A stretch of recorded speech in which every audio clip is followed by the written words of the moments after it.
A glaring issue stood out from multiple fashion industries: raw material confusion. Brands want to source eco-friendly materials, but they fail to verify what's actually arriving at their loading dock.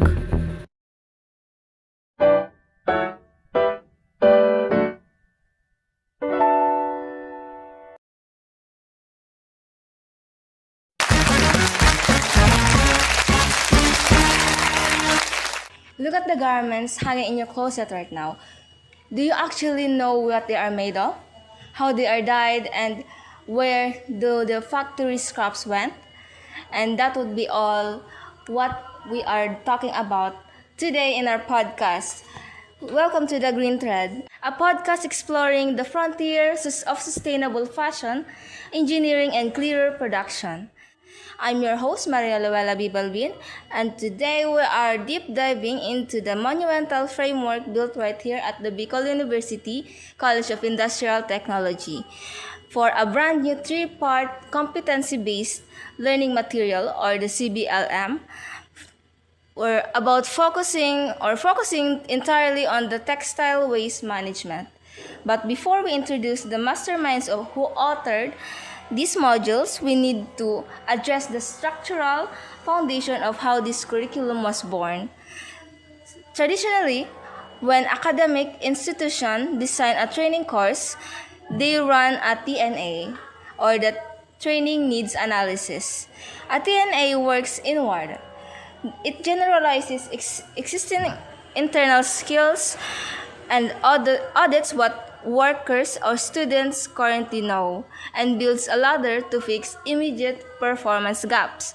It answers the question, what do our students need to learn to pass the standard exam? But for this project, we threw out a standard playbook. They conducted a comprehensive M&A, or the market needs assessment. First up, we have our first guest, Ms. Khate Ordan, who developed the module on evaluating eco-friendly textile materials. Welcome, Ms. Ordan. I'm so glad to be here, ready to talk about parsing greenwashing from real engineering. Nice to meet you, Ms. Ordan. And next, we have the second guest, Ms. Diana Q. Atento, the author of Applying Low-Impact Dyeing and Finishing. Great to have you here, Ms. Atento. Thank you for having me here. I am so excited to dive into the chemical side of zero-discharge system. Or last but not the least, we have Ms. Charmaine R. Patulot, who tackled managing textile waste through upcycling. Nice to meet you, Ms. Patulot. Nice to meet you. Hey everyone, ready to show how cutting room trash becomes high-value fashion. So, unlike ETNA, an M&A looks aggressively outward. It gathers empirical raw data from the labor market, checks environmental compliance mandates, surveys supply chains, and talks directly to factory technologists and sustainability directors. Our M&A uncovered massive gaps, a critical shortage of circularity strategists, rampant pre-consumer waste mismanagement, and a total lack of technical competence in low-impact wet processing. To answer the real-world market call, the three distinct competencies were forged. Joining me around the round table today, there are three engineers who built them. All right, let's look at the first step of the pipeline. Their market needs assessment surveyed multiple industry sectors, from textile mills to fashion retail. So, to tackle that, we have here Ms. Ordan. Your module is the first gatekeeper. Walk us through how you train your individuals to run a true material evaluation. It all starts with empirical validation. We can't rely on a supplier's marketing pamphlet. So in our CBLM, we force trainees to systematically source and analyze fibers based on origin, distinguishing between natural fibers, regenerated cellular fibers. Excuse me, and that is harder than it sounds. If a mill blends conventional polyester with organic cotton, the separation process completely changes. Exactly, which is why the core of Competency 1 involves practical laboratory testing. We instruct trainees on how to conduct a physical burn test. They observe the flame reaction, the odor, and the residue. For example, natural fibers or plant fibers burn with a steady flame and leave fine gray ash, while synthetic melt into hard plastic beads. Excuse me, but they have to follow global standards like GOTS for organics, OEKO-TEX for chemical safety, and the Global Recycled Standard. And Miss Atento, you're next, and your module is about applying low impact dyeing and finishing directly confronts this industrial crisis. Yes, that's right. Traditional textile dyeing is incredibly toxic. So to fix that, our competency focuses heavily on optimizing the liquor ratio and maximizing the fixation rate. If a trainee runs a batch where the fixation rate drops below 90%, that means 10% or more of that chemical dye is sitting unbound in the water, heading straight toward local rivers. Excuse me, may I ask? But I remember reading your logs for this module. You also completed replace old school chemical bleaching, right? Yes, we moved away from harsh sodium hypochlorite. The CBLM introduces bio-scouring using pectinase enzymes. So these natural enzymes breaks down the pectin and natural waxes in cotton fibers at lower temperatures without destroying the cellulose matrix or creating toxic effluent. Yeah, okay. But what happens when you inevitably have wastewater to discharge? The M&A showed that the factories are desperate for technicians who know how to treat water before it leaves the premises.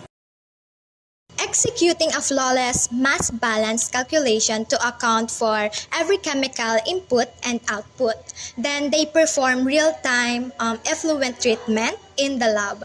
They use organic citric acid to neutralize highly alkaline dye liqueurs down to a safe pH range of 6.0 to 9.0. Following that, they execute flocculation using chitosan, a natural non-toxic coagulant derived from shellfish shells. If their final treated effluent doesn't pass a clear filtration check, they fail the competency assessment.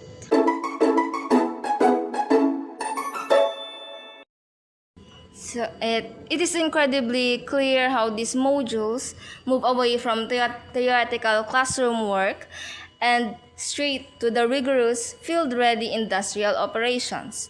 So we are going to take a brief 90-second break to thank our sponsors. When we return, we are going to look at the final frontier on how to take factory floor structural waste and upcycle it into a profitable product line. So stay with us.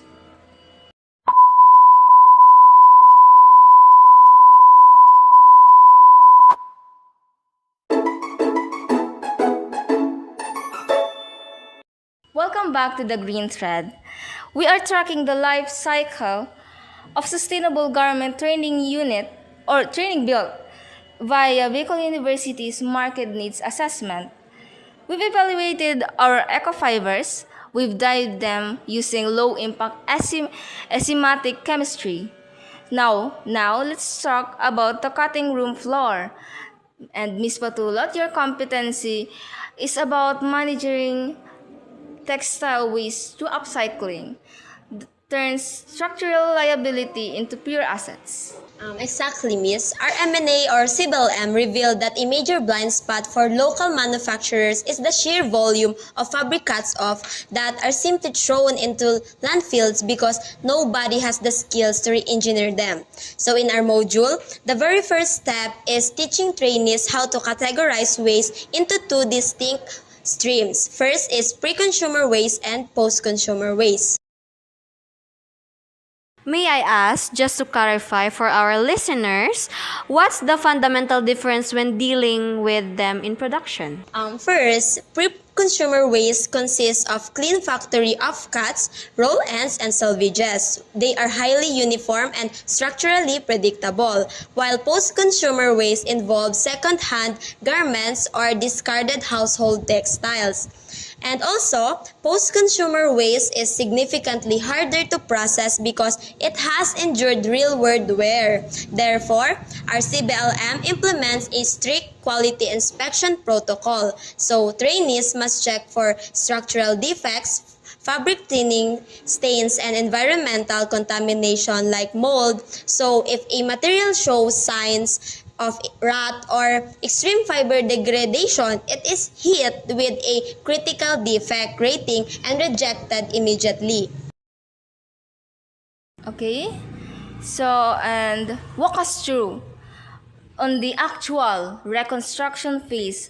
Once the fabric passes inspection, it is not a random patchwork, right? Not at all, because it is highly technical. Trainees must generate precise technical drawings and design cutting patterns that strategically maximize the available geometric shapes of the waste products to minimize further trim loss. When they move to assembly, the workmanship standards are unforgiving. Seams must be incredibly neat, strong, and even with zero loose threads. So, we even teach specific pressing techniques. For instance, they must master the rule, press, do not iron. Sliding a iron back and forth can cause severely stretch or warp on a stable, reconstructed seam. So, you must press straight down with steam to lock the fibers in place. May I? Sure. And to keep the sustainability loop completely close, your module even dictates the final presentation, right? Yes, the competency standard requires that the final product passes a strict functionality check and must be packaged using eco-friendly materials like recycled papers, craft bags, completely avoiding single-use plastics.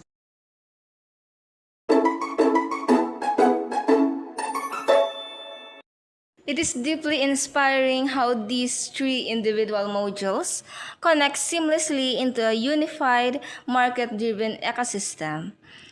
And by shifting from a generalized TNA framework to an industry-aligned M&A strategy, this textile waste management curriculum ensures that graduates won't just hold a certificate, but they will also possess this exact technical skills global manufacturers are looking for right now.